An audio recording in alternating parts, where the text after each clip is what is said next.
Esto es Radio Novo, una radio en la web.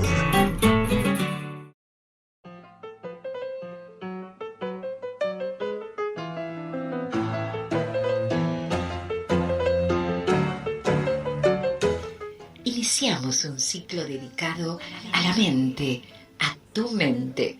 Sintonizanos en la red y volvete loco con Radio Novo. Compadrito, ¿qué pasa? Con el chambergo en la frente, hace ondular las caderas en un corte magistral. Hola audiencia de Radio Novo, ¿cómo están? Les habla Delia Cis, la locutora.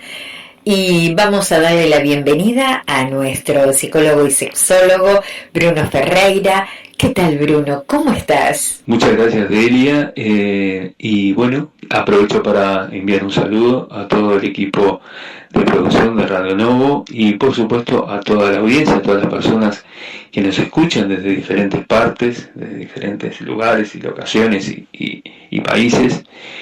Y bueno, espero que se encuentren bien, más allá de todo este tiempo que nos ha tocado, que nos está tocando vivir, este tiempo tan excepcional, fruto, por supuesto, de todo el tema de la pandemia y todo lo que se ha pasado estos últimos meses. Y razón de más como para que, bueno, nos tomemos todos un merecido descanso y una desconexión, en cierta forma, que nos permita reiniciar el año, retomar este año de otra manera, ¿no? Con otras energías, pese a todo.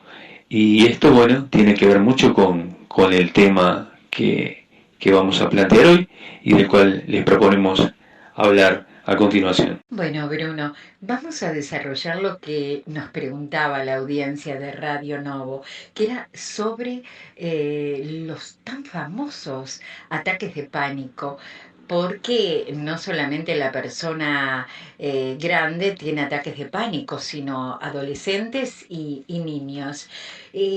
Nos preguntan cómo controlar un ataque de pánico, cómo curar los ataques de pánico, sobre todo de forma natural, nos preguntan.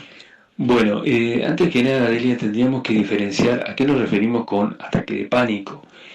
Porque el ataque de pánico también lo podemos diferenciar de lo que sería un trastorno de pánico o inclusive una fobia. Son cosas que, bueno, aparentemente tienen puntos en común o que mucha gente tiende a confundirlas, pero que son diferentes y tienen diferentes motivaciones. El ataque de pánico como tal sería como un miedo, un pánico, un terror inclusive difuso, que puede sentir alguien, una persona, frente a una situación también indefinida, es decir, no tiene por qué haber un objeto que la desencadene ni una situación concreta. Por ejemplo, una persona puede sufrir un ataque de pánico en el momento de salir de su casa, o puede ser mientras está en un centro comercial, o puede ser cuando está simplemente durmiendo. Inclusive hay gente que se despierta con grandes niveles de ansiedad o inclusive de angustia. Y bueno, y todo esto tiene que ver justamente con distintas expresiones del ataque de pánico. El ataque de pánico tiene, llamémosle, síntomas que son más, entre comillas, físicos, como puede ser una sudoración, una taquicardia, un mareo, inclusive dolores de cabeza, etcétera, y manifestaciones más específicamente psicológicas. Si bien, obviamente, todo está interrelacionado, lo separamos un poco como para poder entenderlo un poco mejor, y manifestaciones más de tipo psicológicos, como puede ser esto de lo que hablábamos antes, ¿no? Es decir, una ansiedad difusa que no responde a algo en concreto, o un temor que puede, transformarse en mucho miedo, en terror, inclusive, que hace que la persona se congele o se quede congelada si está en un lugar público, por ejemplo, en un centro comercial, lo que decía antes, puede inclusive sentir que está haciendo, que puede ser atacada de alguna manera, es decir, inclusive puede empezar a hacer otro tipo de síntomas, inclusive hasta gente que manifiesta, o que hay inclusive casos de personas que se han inclusive hasta desmayado, les ha bajado la presión, etcétera. Bien, esto es lo que sería un ataque de pánico como tal. Ahora bien, esto para un poco para que las personas que nos están escuchando se queden tranquilas, no es algo muy común, es decir, no son casos tan fácilmente encontrables. Lo que sí pasa muchas veces es que las personas, o muchas personas, tienden a llamarle ataque de pánico, bueno, a determinados aspectos que tienen que ver con el ataque de pánico, como puede ser, bueno, una especie de sensación de angustia, o una sensación de miedo en una determinada circunstancia, un determinado lugar, o un no querer ir a un determinado lado, o una fobia por no hacer o no estar en determinada situación, y el tener que enfrentarla les genera también ansiedad, o les genera una situación displacentera.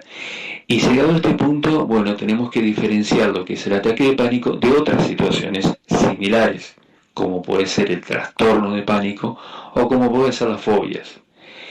¿Qué diferencia habría entre un ataque de pánico y un trastorno de pánico? Bueno, el trastorno de pánico ya sería, esto está inclusive definido por los manuales estadísticos, etcétera, ¿no? Los que manejamos tanto psiquiatras como psicólogos, como el DSM-5, etcétera, ¿no? Los manuales internacionales para el diagnóstico de este tipo de situaciones, ¿no? El trastorno, en este caso, digamos, de pánico, a diferencia de lo que es el ataque de pánico, ya sería cuando ese ataque de pánico ya se vuelve más periódico, es decir, más repetitivo, es decir, cuando en una situación o en un periodo determinado de tiempo se da más de uno de estos ataques de pánico. Entonces, bueno, ya ahí estaríamos de repente hablando de un trastorno como tal, digamos, ¿no? Es decir, como que ya tiene como una especie de, digámoslo así, de correlación en el tiempo. Y luego tenemos otra situación que mucha gente podrá decir, bueno, ¿qué diferencia hay con lo que son las fobias? Que tiene que ver con algo que está muy cercano al ataque de pánico, en este caso las fobias, pero que responden a otras causas, ¿no? Una fobia como tal la podríamos definir como, digamos, a simples rasgos, la podríamos definir como un miedo irracional a algo, a una situación, a un tipo de relación, a un espacio físico, a un objeto, etc. Pero es un miedo irracional. ¿Por qué es un miedo irracional? Porque muchas veces no va acompañado de una experiencia previa o de una situación traumática previa en relación a ese objeto. Por ejemplo, una fobia puede ser una fobia a los perros, una fobia a las arañas, una fobia a la altura, a los lugares encerrados, a los lugares abiertos, como el tema de la agorafobia. Puede ser una fobia de tipo sexual. Hay mucha gente que tiene fobias que no es lo mismo que inhibición, tiene fobias que son de tipo sexual, o fobias más de tipo social, personas que, bueno, que no soportan, no les resulta extremadamente difícil estar en un lugar público, o tener que hablar en público, o bueno, simplemente estar en un evento social del tipo que sea, un cumpleaños, una fiesta, lo que sea, ¿no? Ahora bien, esta situación es diferente en parte al ataque de pánico. ¿Por qué? Porque, como hablamos antes, en el ataque de pánico hay una sensación, un temor difuso que no se desencadena necesariamente a partir de ningún estímulo, ¿se entiende? Mientras que en la fobia sí.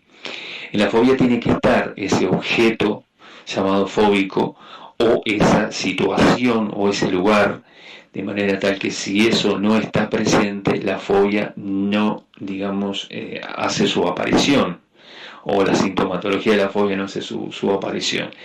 ¿A qué me refiero con esto? Bueno, supongamos que alguien tiene fobia a las alturas. Bueno, la persona que tiene fobia a las alturas va a tratar, al igual que con cualquier otro tipo de fobia, de no exponerse a esas situaciones, y se empieza a desarrollar lo que se llaman conductas evitativas.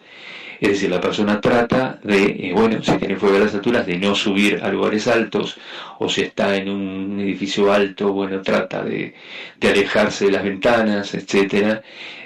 Si es la fobia a un perro, bueno, trata de alejarse de los perros, o de una araña, o de los espacios abiertos, como hablamos antes, etcétera. Es decir, que de alguna manera la persona logra controlar esa reacción. Eso no quiere decir que sea más sencillo o más llevadero, una fobia que un ataque de pánico. Lo Lo que ocurre es que la persona, bueno, aprende, digamos, a identificar y a aislar aquel objeto que le genera la fobia, ¿verdad? O situación, y bueno, y trata de evitarla en la medida de lo posible. Esa sería un poco la diferencia entre los distintos cuadros. Lo que sí tienen en común, y un poquito como redondeando, tiene que ver con, por supuesto, la ansiedad y el estrés. Lo cual en esta época, en tiempos de pandemia, por supuesto, es algo como mucho más cotidiano, es decir, casi todas las personas hemos estado y han estado en general sometidas a niveles de estrés, yo diría que inéditos, ¿no? O situaciones de ansiedad inclusive inéditas, por distintos motivos, por lo que es específicamente la pandemia, por el temor al contagio, todo lo que tiene que ver con el temor al contagio, por ejemplo, también potencia determinado tipo de comportamientos más de tipo obsesivo, o también, digamos, refuerza todo lo que tiene que ver con la fobia, ¿no? La fobia del contacto, por ejemplo, en tanto, bueno, el virus se transmite por superficies, por ejemplo, bueno, todas aquellas personas que ya de antemano y mucho antes de todo esto ya tenían fobia de contacto o al tocar o al ser tocadas, en fin, personas que permanentemente están obsesionadas con la higiene más allá de lo que es necesario, evidentemente, bueno, este tipo de situaciones refuerzan esos comportamientos. Por supuesto los ataques de pánico también, porque una persona que tenga cierta predisposición a tener alguna situación de ataque de pánico, sin que sea un ataque en sí, sino determinados sentimientos o pensamientos que la hagan pensar que está frente a un ataque de pánico, indudablemente en situaciones en las cuales hay un estrés sobreañadido o una situación de ansiedad, un elemento ansiógeno añadido, digamos, como puede ser el tema de la pandemia o el temor a que un familiar se infecte, o el temor a quedarse sin trabajo o quedar en el paro, o bueno, que se termine el paro, en fin, una serie de situaciones que hacen que evidentemente el caldo de cultivo esté mucho más preparado para el desarrollo de una fobia o de un ataque de pánico. Esto un poco en síntesis. Hasta aquí la respuesta de nuestro psicólogo y sexólogo Bruno Ferreira. Bruno, te agradecemos mucho y en cualquier momento estamos tocando, analizando otro tema apasionante y que la audiencia de Radio Novo les interesa y mucho. Chao, hasta cualquier momento.